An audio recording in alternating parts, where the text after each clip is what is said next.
en esta edición de Mundo Cristiano. Las iglesias se unen para ayudar a los afectados por la tormenta de nieve que se vivió en Texas. En el Reino Unido, las iglesias se organizan para ayudar a los refugiados de Hong Kong. Arrestan a un pastor en Canadá por realizar servicios de adoración durante las restricciones.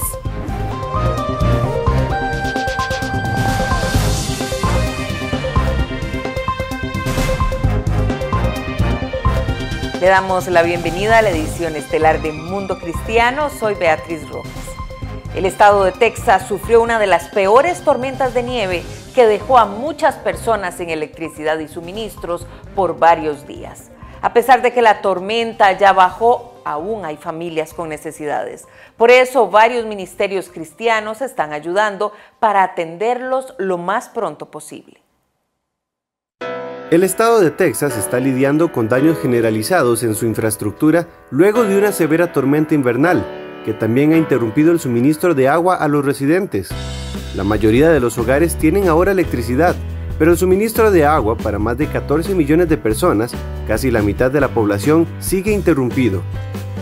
En Fort Worth, muchas de las familias no han tenido comida caseras en días.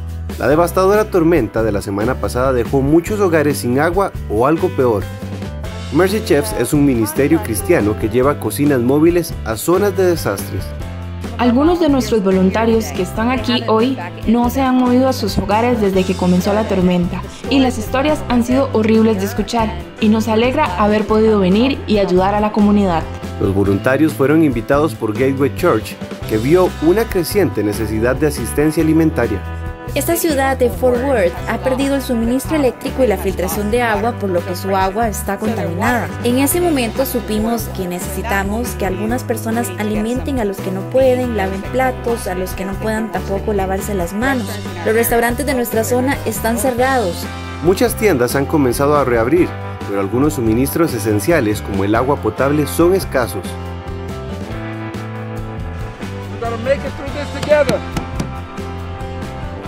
En Houston, cientos de familias hacían fila donde el congresista demócrata Al Green, junto con Bethel's Family Church, repartían comida y alimentos a vehículos.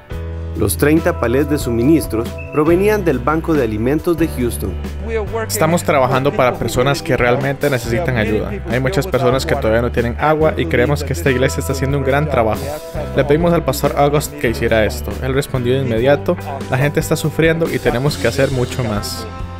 Texas ha pasado por varios desastres importantes en los últimos años, y este último desastre ha demostrado una vez más que sus habitantes se unirán en tiempos difíciles. Me hace sentir que Él está vivo y bien. Dios está vivo y bien, a través de ustedes sirviendo. Kevin Valverde, Mundo Cristiano.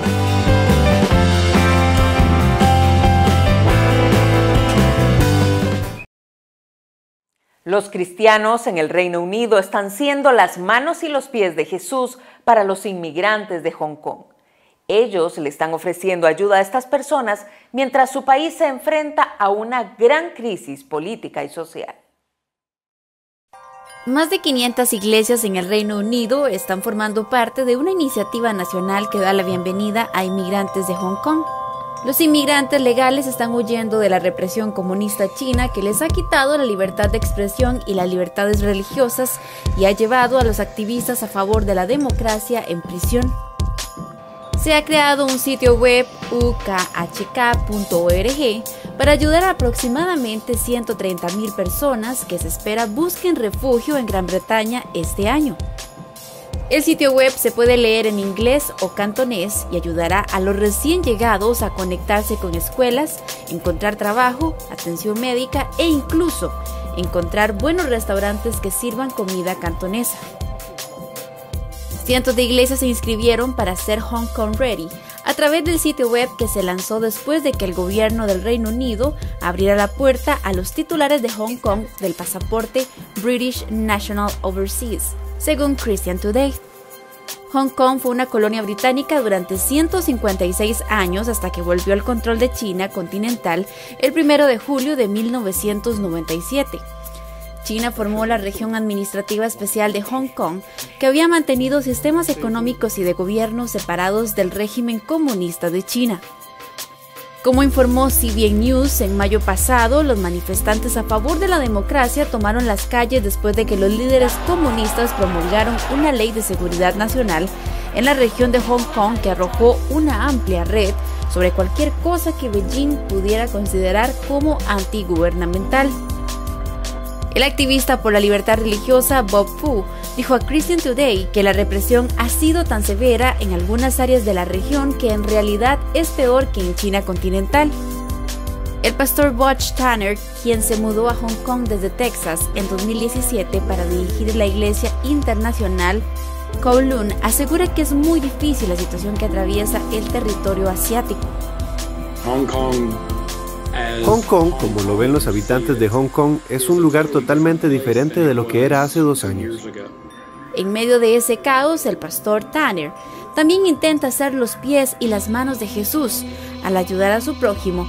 La iglesia que dirige ofrece consuelo y amor a quien lo necesite. Tuvimos en realidad agentes de policía y manifestantes que se reunieron en nuestro edificio y oraron y cantaron juntos. Según CBN News, el 6 de enero, más de 1,000 policías de Hong Kong allanaron 73 lugares diferentes en la ciudad, arrestando a 53 políticos, líderes pro democracia, activistas de derechos humanos y otros.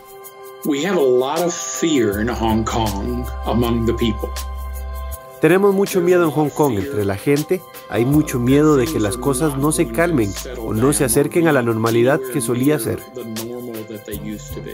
Chris Patten, exgobernador de Hong Kong, dice que lo que está sucediendo en la ciudad es nada menos que la brutal destrucción de una sociedad libre en China. Este es un nuevo giro en Hong Kong, un nuevo intento de destruir las libertades de una ciudad que ha prosperado bajo el imperio de la ley. Las autoridades han arrestado a varios cristianos, incluido Joshua Wong, un destacado activista al que se ve en esta imagen entrando en prisión a principios de diciembre. Si creen que pueden encerrar la idea de la libertad y la democracia para siempre, se están engañando a sí mismos, que están absolutamente aterrorizados de lo que representa la democracia liberal. Los cristianos temen que Hong Kong se esté volviendo como cualquier otra ciudad de la China continental y que las regulaciones religiosas allí, combinadas con la nueva ley de seguridad, pronto se les apliquen, lo que hace que sea casi imposible practicar su fe. Los cristianos chinos experimentan actualmente algunas de las persecuciones gubernamentales más duras jamás presenciadas. Los creyentes en Hong Kong también se están preparando para lo mismo. Le motivamos a orar por Hong Kong y por las personas afectadas por la crisis política y social. Stephanie Sánchez, Mundo Cristiano.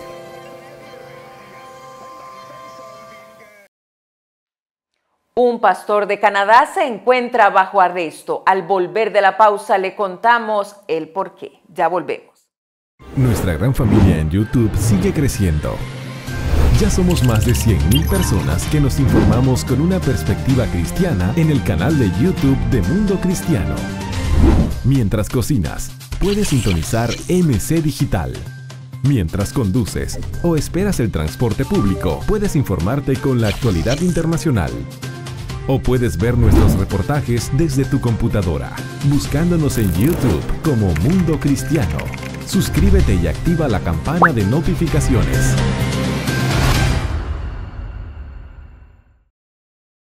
Un pastor en Canadá fue arrestado. ¿Cuál fue su delito? Realizar servicios de adoración a pesar de las restricciones.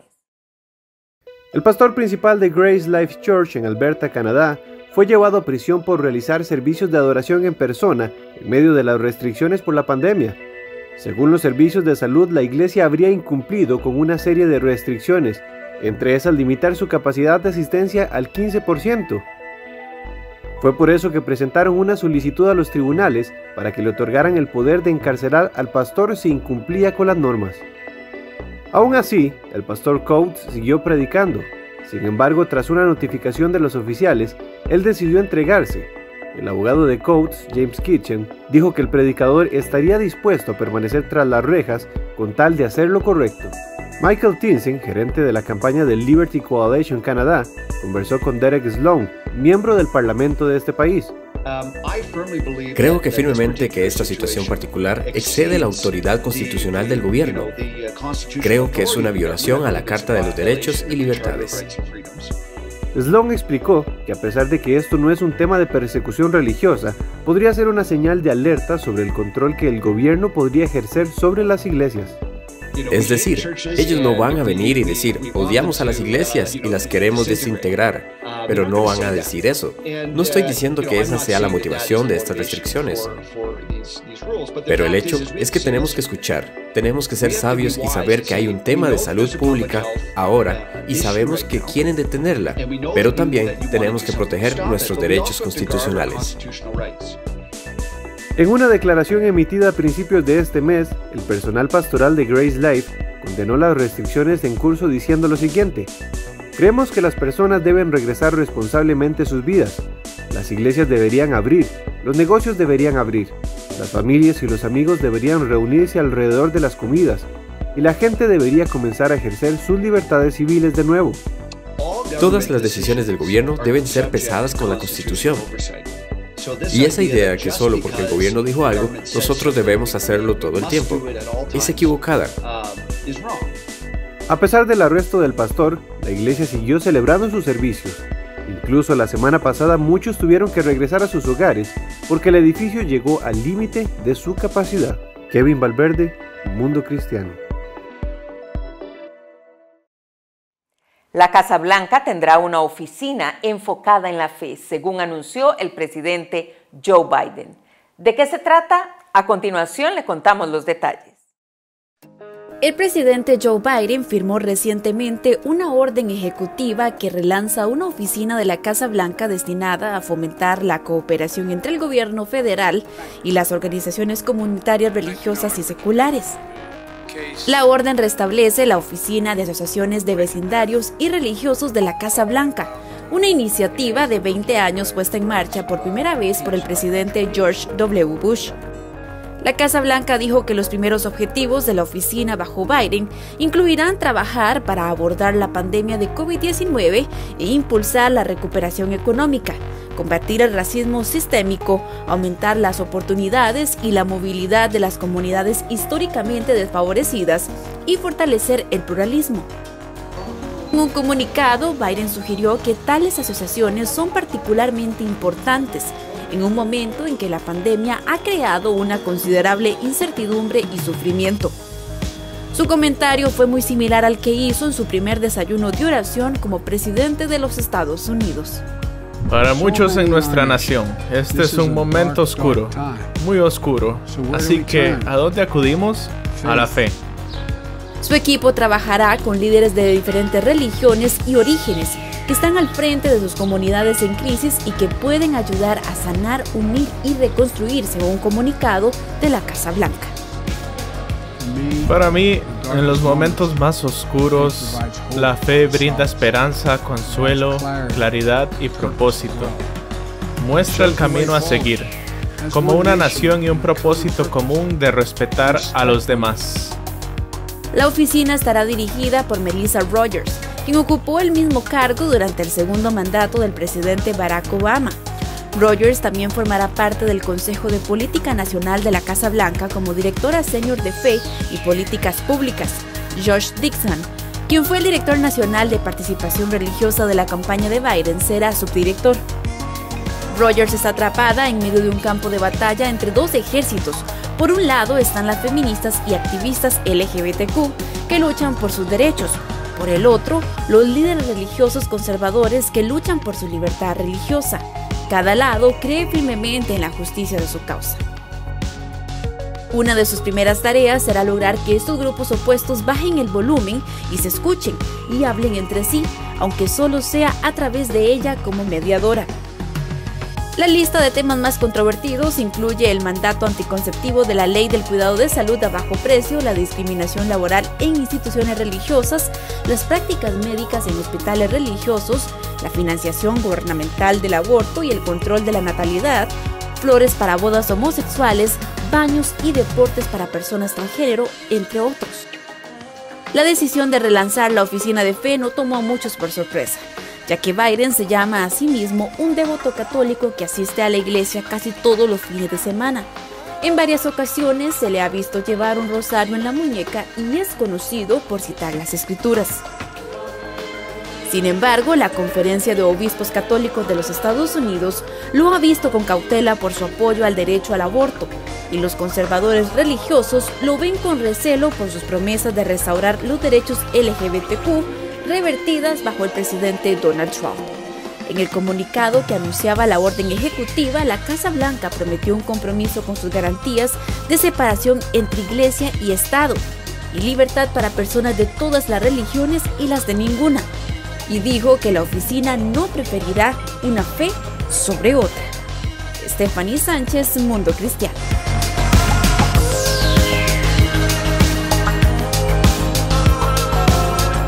Ahora puedes descargar la aplicación de la Biblia de Superlibro, totalmente gratis.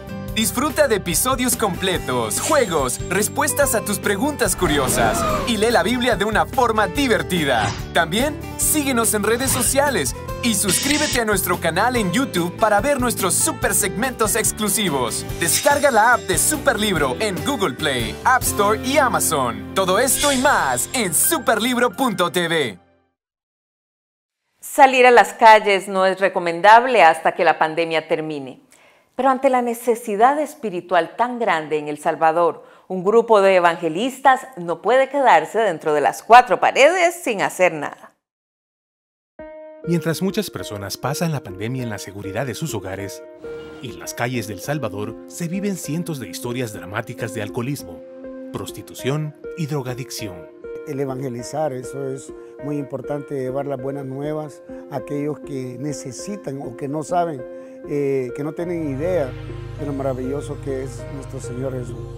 Diariamente estos hombres al servicio de Dios se internan en los peligrosos barrios para llevar oración, reflexión y alimento a sus semejantes, lo que llaman evangelismo extremo. Nos hemos subido a buses a predicar la palabra de Dios, y hemos visto cuando tal vez personas que se suben a querer asaltar a las personas, a los usuarios que van sentados ahí en esa silla, y hemos visto que cuando oyen la palabra de Dios, estos hombres que se suban a querer asaltar, pues entonces ellos mejor se van. Comienzan la ruta con las manos vacías, pero a pocos metros llegan los milagros. Nosotros oramos por las llamadas de bendición, que así le hemos puesto, las llamadas de bendición. Y quiérame decirle de que desde el lunes la gente ya está, mire pastor, aquí tengo pan, mire pastor, aquí tengo pan dulce, mire pastor, aquí tengo postres, mire pastor, aquí tengo donas, mire pastor, aquí tengo esto.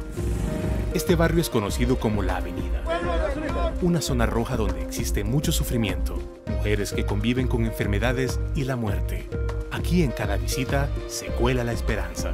Salen muchachas pues con ya casi como tipo de nudas, y a ellas no les importa salir así, y tampoco nosotros las vamos a menospreciar cuando las vemos así. Nosotros cuando las vemos así es cuando más les hablamos del poder que tiene Dios para poder cambiar su vida. Curtidos en hambre y frío, en las cantinas buscan la supervivencia y se aferran a la vida en medio del alcohol, las drogas y la prostitución, viviendo al límite. Es necesario que quizás ellos no sepan a dónde van, pero la palabra de Dios, a través de estos siervos, les da esperanza para levantar la frente y buscar una salida en Cristo Jesús. Son mujeres, hombres, ahí entre ellos mismos se violan, entre ellos mismos se tocan, entre ellos mismos hay gente que tiene problemas con sus hogares, hay mucha mujer, mucho anciano que llega ahí y que se revientan de tanto alcohol. Hay unos que han muerto ahí en las cantinas, y es bien duro todo lo que se vive ahí, pero nosotros nunca nos vemos el olor de la persona, ni vemos ni de por qué están ahí, sino que llevamos el mensaje de que algún día ellos van a ser transformados. El recorrido continúa con la visita a este hogar de rehabilitación por drogadicción. Estas personas una vez cayeron, pero Dios les ha levantado. Muchos de ellos, aferrados a la fe, han sido arrancados de las garras de la perdición. Si Dios me levantó a mí, que no llegué a ese extremo, sino que llegué un poco más abajo, entonces te puedes levantar, pero si buscas de los caminos de Dios y pones en práctica su palabra. Bajo este semáforo donde hacen mella el sol, la lluvia, el calor y la contaminación que emanan los carros, estos vendedores de verduras, limpiadores de vidrio o quienes sobreviven pidiendo limosna se ganan unos pocos centavos. Todos corren al ver que vienen a orar por ellos y recibir la bendición. Voy a orar por cada uno de su familia. Llevamos siempre la palabra y la oración, pero también un mensaje de que no tienen que quedarse a medias, que tienen que salir de eso, que tienen que estudiar, que tienen que prepararse. No todo el tiempo van a pasar limpiando vidrio, porque son jóvenes de 12, 13 años, jovencitas con niños de 2 meses, de 13 años, y que se esconden en estos lugares. A pocos kilómetros, este equipo de fútbol ha solicitado que el pastor les visite para guiar a los jóvenes en el rumbo de sus vidas. La palabra también es necesaria. ¿Por qué? Porque ellos creen que ya porque están en un lugar, en una meta o en un gran equipo, si eso se termina, eso solo dura unos 10, 15 años. ¿Y después qué hacer? ¿Qué tienes que hacer? Buscar de Dios. Cae la noche, pero las actividades no terminan. El llamado es hacer evangelismo en bares y discotecas para cumplir la gran comisión. Tenemos unas letras que dicen Jesús te amo. Hemos entrado a los bares donde la gente está bailando, uno del DJ está cantando ahí de repente y ¿sabes qué? Préstame el micrófono, pum, se para todo y empezamos a orar y la gente de repente a orar. Ya he tenido problemas de que me han escupido la cara, me han querido golpear con una navaja, pues una vez no me siguieron. Uno nunca sabe a lo que te vas a enfrentar, pero vos sabés que vas con la presencia de Dios y no puedes detenerte, sino que solo ir con todo. Hoy parten de regreso a sus hogares, pero mañana les verán recorrer las calles de San Salvador, compartiendo alimento y llevando el mensaje que Cristo ama a los necesitados de salvación. Desde San Salvador, Francisco Laínez, Mundo Cristiano. Un ministerio en El Salvador salió de las 4 paredes. Al volver de la pausa, conoceremos su importante trabajo. El odio, los grupos neonazis y el llamado terrorismo de extrema derecha se han infiltrado y han crecido significativamente en Latinoamérica en los últimos años. Así lo reveló un informe de Counter Extremism Project.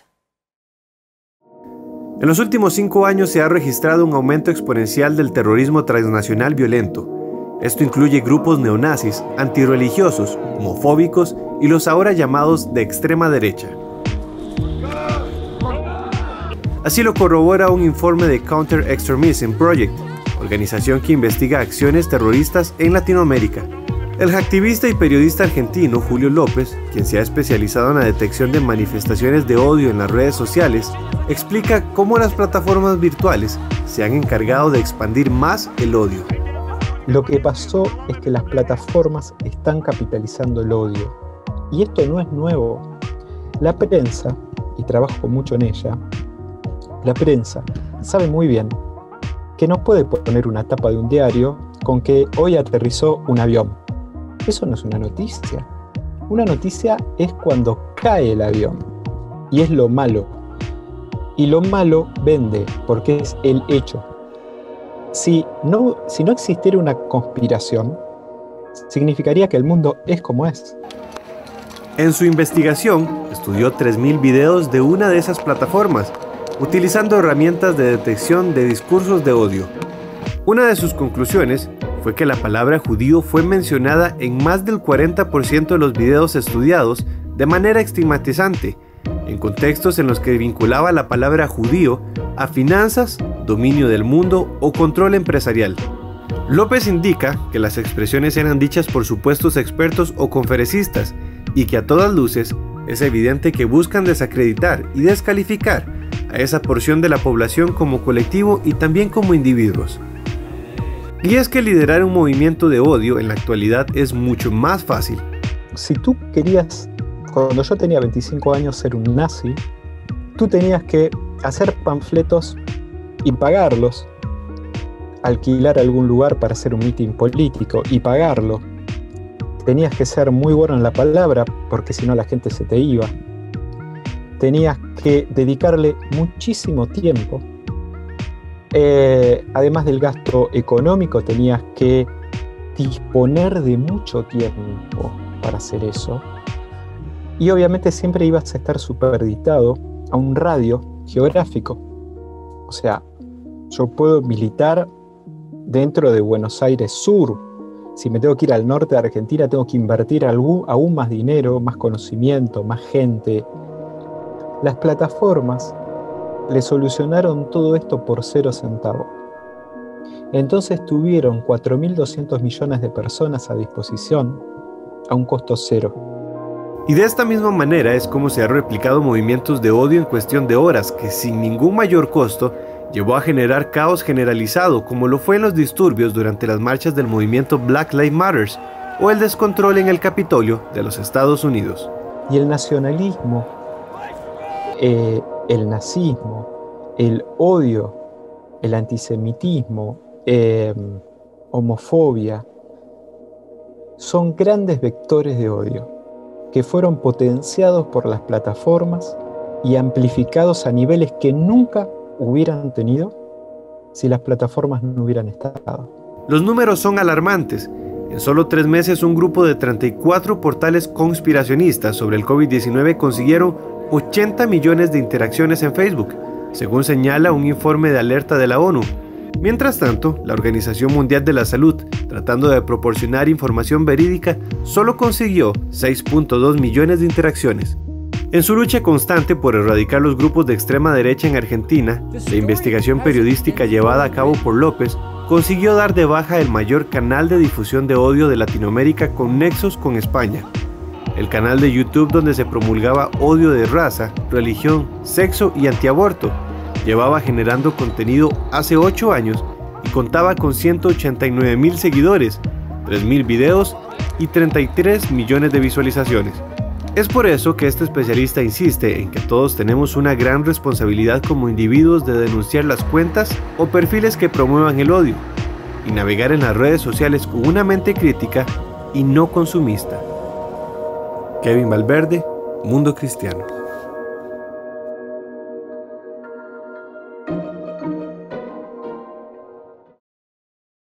No se pierda nuestra edición digital de los lunes y los jueves en nuestro canal de YouTube y en Facebook. Esto es todo por hoy. Bendiciones.